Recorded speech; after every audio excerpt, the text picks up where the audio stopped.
Marlo Oaks, our state treasurer, was not able to attend tonight.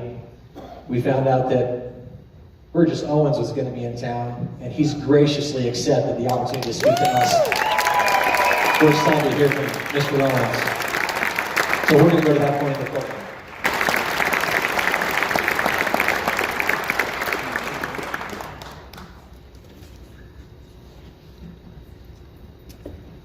Boy, let me just start off with some good news.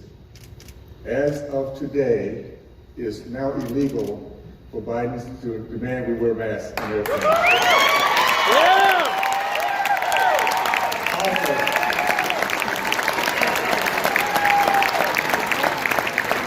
we're on our way back, my friends, something called freedom. We're on our way back.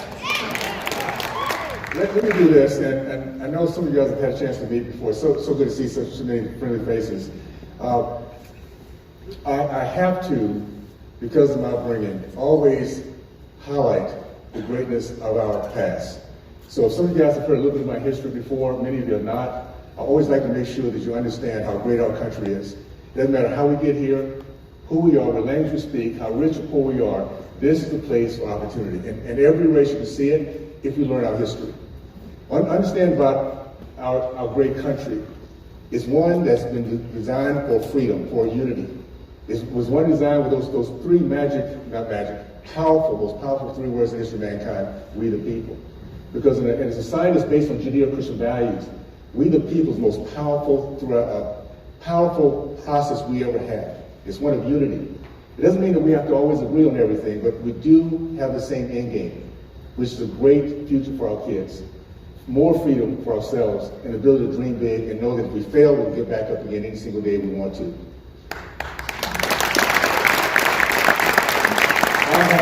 I grew up in the Deep South, so blessed to be raised in a household of a family that believed in our country. A dad who returned from World War II. A dad who, in a generation, who taught their kids, my generation, some basic truths that allows any young man to be successful and any young lady to know what you should look for to be happy. Very simply, young men learn how to love God, country, family, respect women and authority, and you got it made. You will live a good life. Young ladies, learn to look for young men who love God, country, family, respect women and authority, and you got it made.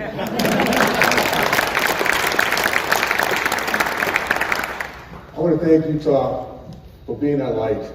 I grew up in an environment that I believe in this country, the tenets I just mentioned, faith, family, freedom, the free market, and education, and it's all right here. It's a culture that draws to many Americans a place in common. They know they want their kids to come here. And I've grown up raised my kids on the East Coast. I now have within here in this great state, all 6 kids, 16 grandkids. So I'm all in. Make sure we hold on to the values that made this the greatest state in our union. And I want to make sure we keep that going.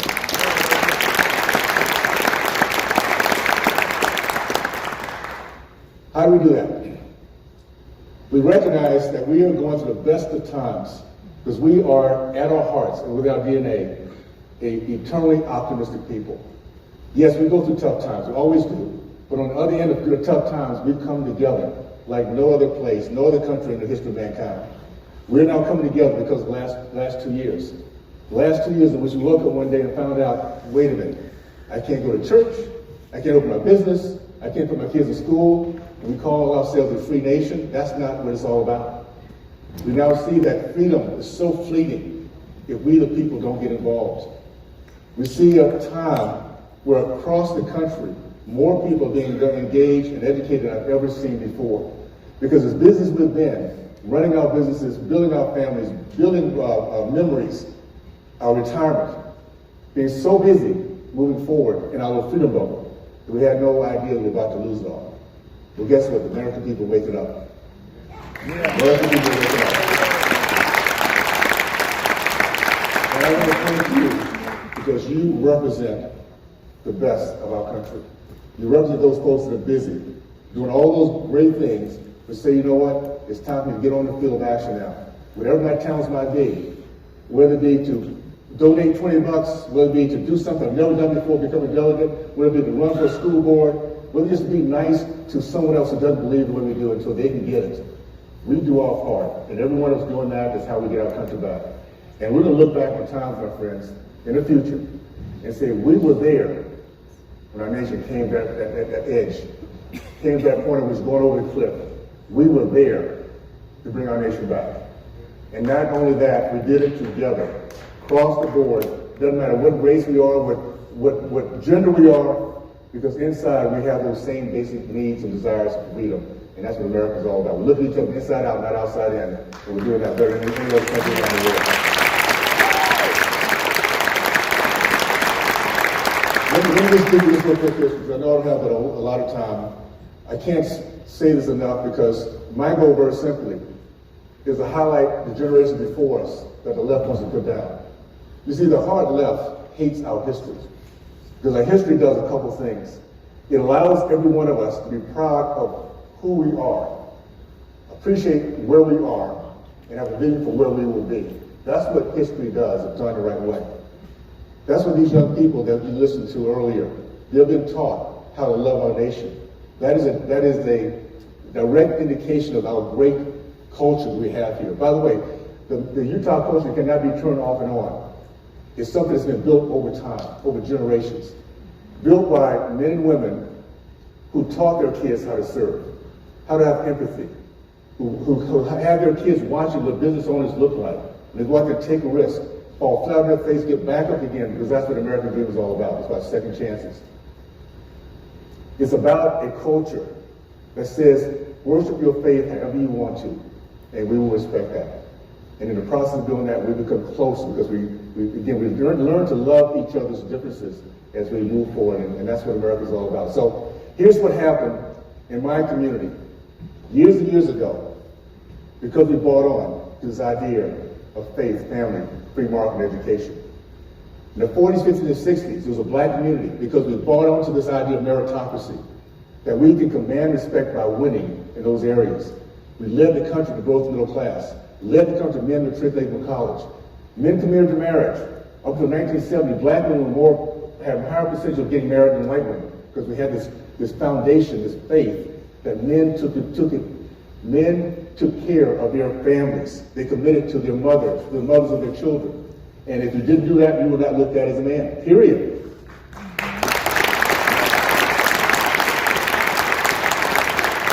And last but not least, we led the country with percentage of entrepreneurs.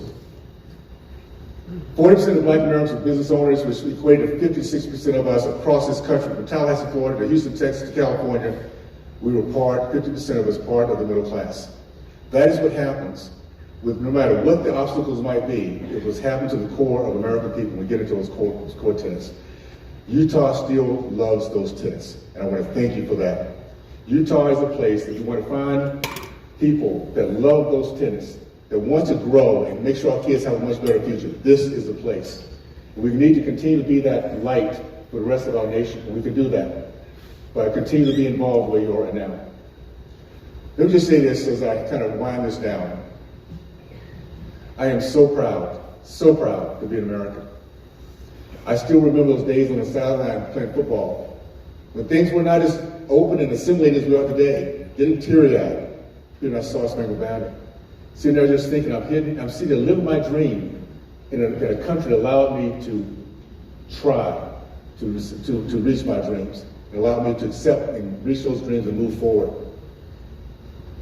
I'm so proud to be an American in these times when things are times in which we need to really stand up and stand for those rights, those values we have. That's so important. At a time we have a delegation here, I'm so proud to serve the men that I'm serving with, and the young and the ladies that I'm seeing that are coming up and doing those things on school boards and delegates. We're together doing things that are so necessary for our country to win. And just know that we're not by ourselves. Across this country, Americans are waking up. Just get on the field and they're doing their thing. I'm just here to tell you a real quick NFL story to kind of highlight where I see you guys right now. Some of you guys have heard this, but I need to tell them whenever I can. I was with the Raiders back when the Raiders used to win football games. I tell young people that. They used to win all the time. It was a place, a motley crew of players that didn't quite fit on most other teams. If you're too wild, too rambunctious, too old, too crazy, too dangerous for other NFL teams, you're just right for the Ravens. That was Al Davis. Al Davis culture, guys. Come here, we got a second chance. As long as you go to the field and do your job. The year that we won, it was supposed to be a rebuilding year. But I'll tell you what happened that year. We had about 11 of us came in from different teams, just so sick and tired of losing, that we wanted to be part of the culture that got it right. And we care less who got the credit. We were applauding anyone who helped our team win. We had a guy named Ray Guy, he was a punter. Ray would come in 3 times a game, but he would punt from our 10-yard line to the other 10-yard line consistently and change the game around. Then we had other guys who played every single play of the game. It didn't matter how often we got on the field. The fact is, once you were on the field, you gave everything that you could possibly give to make sure we won. Let me tell you what's happening in America today. We have people, good people, great talents, great vision, great love for our country, that's been in the sideline and in the stands because they felt somebody else could do the job. And we finally realized after 2020, no one else can do the job but we the people.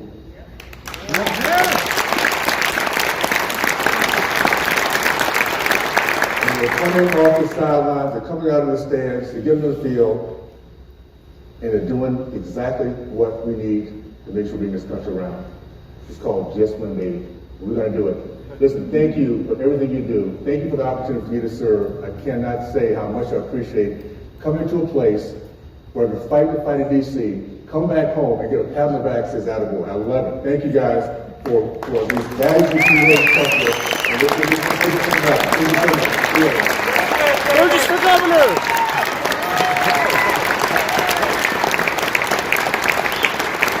If you have a question, we would love to have you either introduce it to the entire panel or direct the question to a particular member of the panel.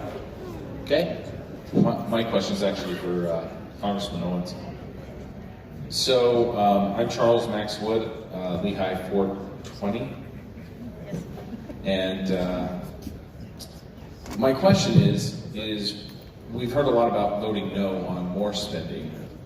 My question is, how do we get to the point where you can vote yes on less spending? Okay. Let me start about where we are as a people and as a Congress. We've never been more engaged, more educated, and more knowledgeable of what we're up against.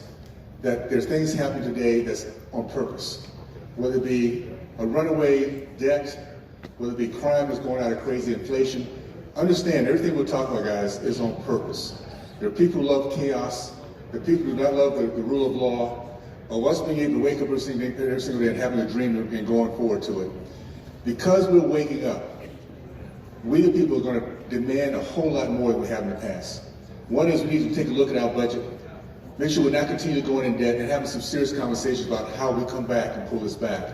We happen to have a conference that's now kind of see that happening. We have a conference, believe it or not, as diverse as we are, we're coming together on certain things. We have what's something called a commitment to America that's coming out in the next few weeks or a month or so to tell exactly where we stand, and the balance of budget is going to be one of them. Now, how we get there is we recognize, even though we have a very diverse conference, a conference is pretty much like herding cats. You know, unlike the other side, we're not the collective. We have different ways of thinking, approaching things, and very, very strong on it. So for us to come together and be one takes a big effort.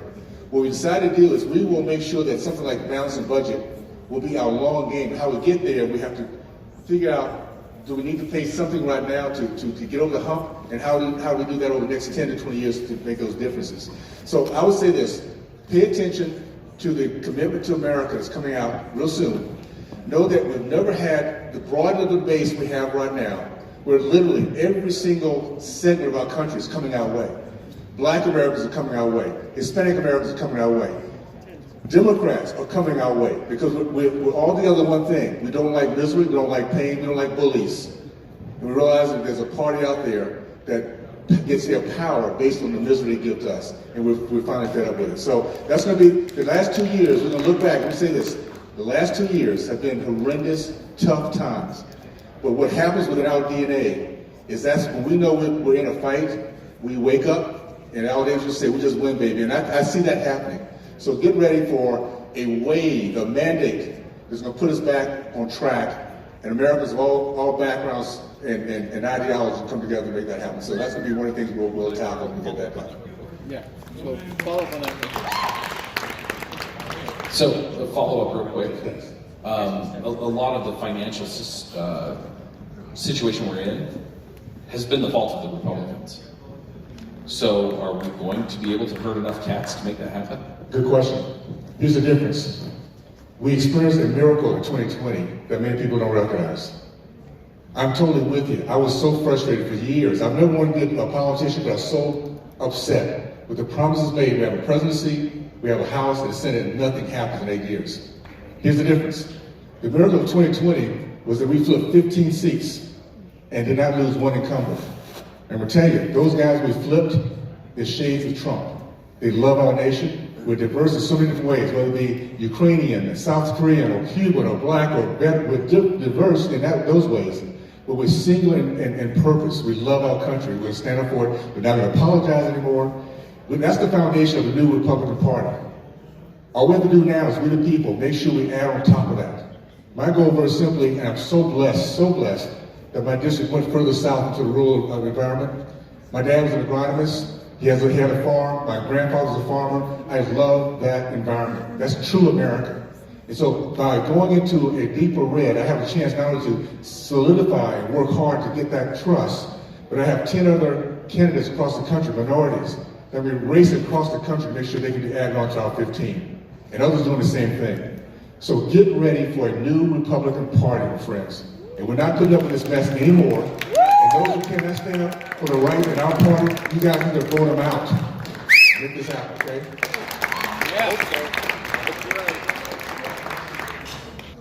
Hi, gentlemen. My name's Adam. I'm a delegate from CE4. I'm looking forward to voting for Burgess this weekend. But I've got a question for all three of you. There's a report out from a website called Unusual Whales that details 35 members of Congress who beat the stock market average in 2021. And here in Utah, two of our own congressmen, Blake Moore from the 1st District, he's on the list, and John Curtis did even better than Nancy Pelosi did. And so I was wondering, if you are elected to office or re-elected, would you support limitations on the ability of members of Congress to trade on the stock market or profit from their office, essentially? And I agree with that. It's a real simple one, and at the end of the day, we need to make sure that we have the trust of the people we represent. And I know sometimes it's very difficult, but if they can look at Pelosi and you see how wealthy she's become, I mean, something's been going on for a long, long time. And you have decent people making decisions. If it's not in the blind trust, that will at some point look to come back and bite them. So I think the whole idea is we will address this as we come into this new Congress. We have now a conference that's concerned about perception and concerned about trust. So we're going to start dealing and having this conversation that at the end of the day, we should come back and people respect the fact that we're legislating based on we the people versus our personal interests. Hi, Jason Vaughn. I'm from Draper, up in the Utah County section. And so as Burgess was saying, I come from where it's God, family, country, core, as in the United States Marine Corps. Right. So with that being said, when you're up there in Congress, if you're elected, they're going to come out with you full blazing gun because you're a conservative.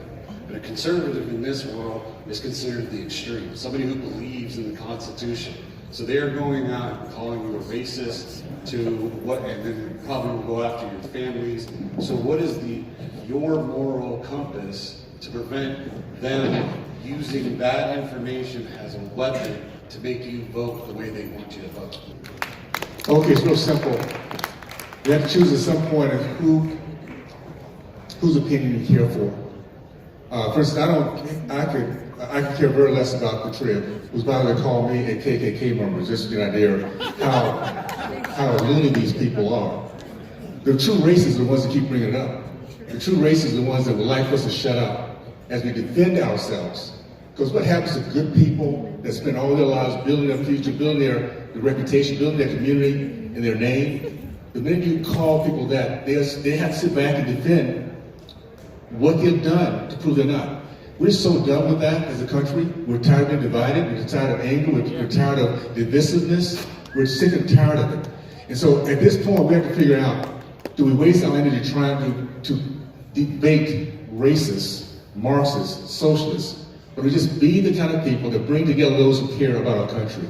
We can actually respectfully agree to disagree with many of our friends, no matter what side of the aisle we're on, because we have the same end game. Let's make sure our country is a greater country, our kids have a greater future, but we have to also recognize there are people who hate our nation, and we can waste all our energy trying to convince them or defend ourselves against them, or talk to those who understand and want hope. We can be the messenger of hope, my friends. We need to continue to do that. If we do that, we'll bring everyone to our side, because right now, our country is looking hard for hope after these last 2 years, what the Democrat Party has done to us. Thank you. Kimball, one more question, and then we will invite other questionnaires to actually meet with the candidates back at their booths. Hi, my name is Greg Smith, Alpine 301. It sounds like you're all on the same page on domestic policy, and I appreciate that, admire all of you. My question is about foreign policy. I think everyone is probably pretty sympathetic to the predicament of the Ukrainian people right now, especially Mr. Herod. But my concern is that the measures we've taken so far have only drawn Russia and China closer together, and that if we were to have a military intervention on our part, we would be dividing our forces if there should be an invasion of Taiwan. And so I want to know where you stand on military intervention. Do we need to be the world's policeman? I don't think, despite heroic service, I don't think Afghanistan turned out all that well. No, there are no boots on the ground. There's no no-fly zone. Anything we do, by the way, and I had a chance to have a long conversation with Chris Stewart, who understands this process. The most important thing about understanding no-fly zone is you have to eliminate their access. You have to start killing Russians in Russian sites to make that work. First of all, we're laggards, as our president's a laggard. He's always late to the party. We probably could have stopped some of this if we just gone ahead and listened to what they were trying to tell us at the very beginning, what Republicans were saying back in November last year. Let's make sure that Ukraine has the equipment they need to protect themselves, so they can literally fight the fight. We see them fighting right now without us having to become involved. So we have to be very careful not to be drawn into putting our boots on the ground. That's not going to be good for us. At the same time, we have to recognize something that's been a basic truth. China's not our friends, and never have been, never will be. And they've been spending the last 20 years presenting themselves as friends of ours, as established in the back, because that's the culture that the communists have. And they've been really good at it. Now we're finally waking up to realize, let's bring our supply chain back here. Let's bring the things we need to bring back to be self-sufficient is how we can actually strengthen ourselves and our friends in so many different ways. So Ukraine, I tell you, let's applaud the fact that we're seeing true freedom fighters. Pray for them. Give them the equipment we can at this point, even though it's late, and let them fight their fight. And meanwhile, we can support them in that way. I see it in that way, only in that way for now.